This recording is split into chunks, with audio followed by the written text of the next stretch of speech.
வணக்கம் அன்பு உறவுகளே, நான் உங்களின் சிறை. இன்றைக்கு நாங்கள் இந்த வரதராயா பெருமாளுடைய வரலாற்று சிறப்பு மிக்க ஒரு அதாவது ஆலயத்தின் முன்பகுதியில் நிற்கிறோம்.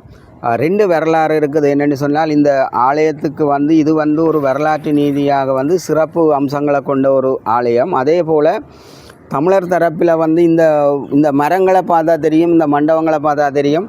இந்த மண்டபம், இந்த மரங்களுக்குள்ள அல்ஃபிரட் குரியப்பாவினுடைய நடவடிக்கையின் ஊடாக தமிழ் மக்கள் உலகறிய செய்த ஒரு போராட்டத்தினுடைய நாள்.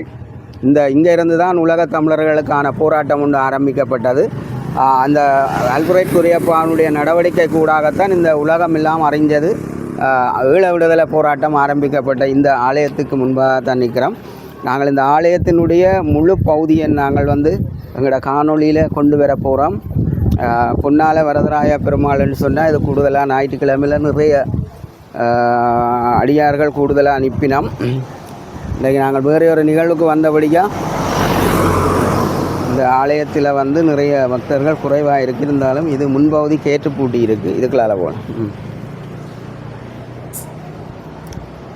மிக பழமை வாய்ந்த ஒரு வேப்ப மரங்கள், அதே போல் ஏற்கனவே ஆலமரங்கள். இந்த இடங்கள் உங்களுக்கு தெரியும் தானே, இப்போ நாங்கள் சொல்லிக்கிட்டோம் முதல்ல.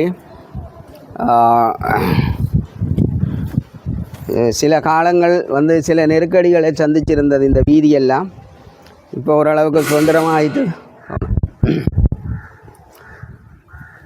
மிக உயரமான கோபுரம், மிக உயரமான ஒரு கோபுரம் மிக அழகாக காட்சி அளித்து கொண்டிருக்கு. இதில் உள்ளே வரையக்குள்ளே இதுக்கான தேர் இழுக்கக்கூடிய மண்டபங்கள், மற்றது இங்கே இந்த ஆலயத்தில் நிறைய அதாவது அன்னதான மடங்கள் எல்லாம் இங்கே இருக்குது.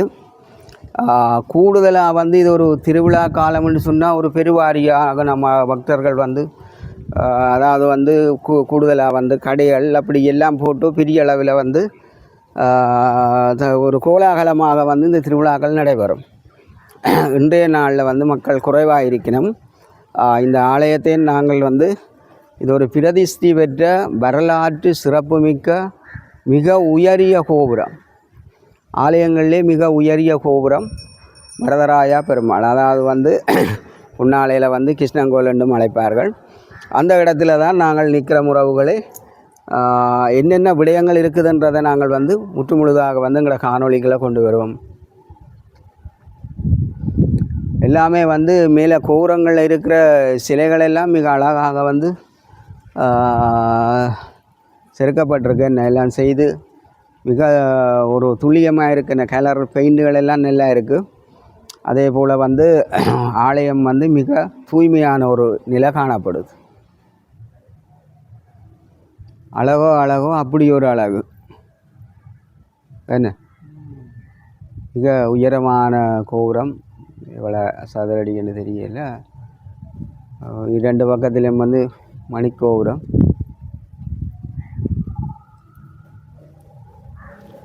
இது ஒரு பெரிய வீதியாக கொண்ட கோயில்.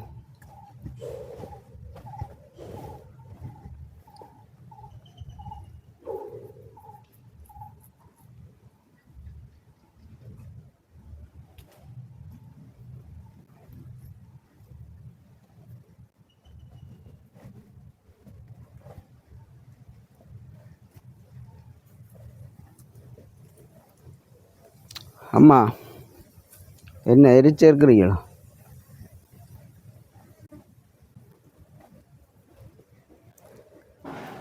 மயில் நிற்கு, மயில் குஞ்சு பொறிச்சிருக்கு. காண மயிலாட கண்டு வந்த அன்னி மயிலே மயில் கூத்தாடுமா? இது மயிலுக்கான ஒரு கூடு அடித்து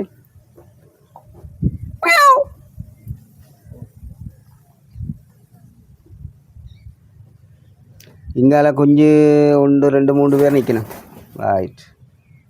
இதுக்குள்ளே கொஞ்சம் பறந்து மரத்தில் ஏறி மேலே போகாத அளவுக்கு நெட் அடித்து கிடக்கு. இதுக்காக நிற்கணும்.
இதில் வந்து பழைய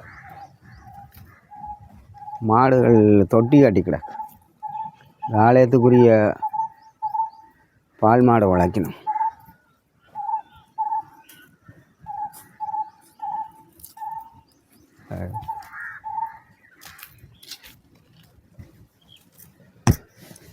கண்ணன் குருவா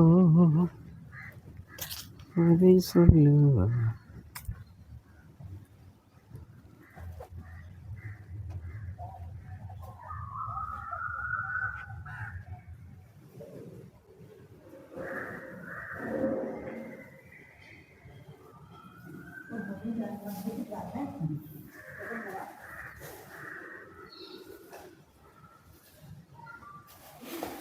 கால் உரைச்சிட்டு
அன்பு உறவுகளே, நாங்கள் இந்த ஆலயங்களுடைய சிறப்புகள் சம்பந்தமாக எங்களுடைய காணொளியில் வந்து நாங்கள் பதிவு செய்து கொண்டு வரோம். இப்போ இந்த வரதராயா பெருமாளுடைய ஆலயத்தினுடைய தலைவர் தற்போது இந்த ஆலயத்தில் இல்லை, அவர் வெளியில் போயிட்டார்.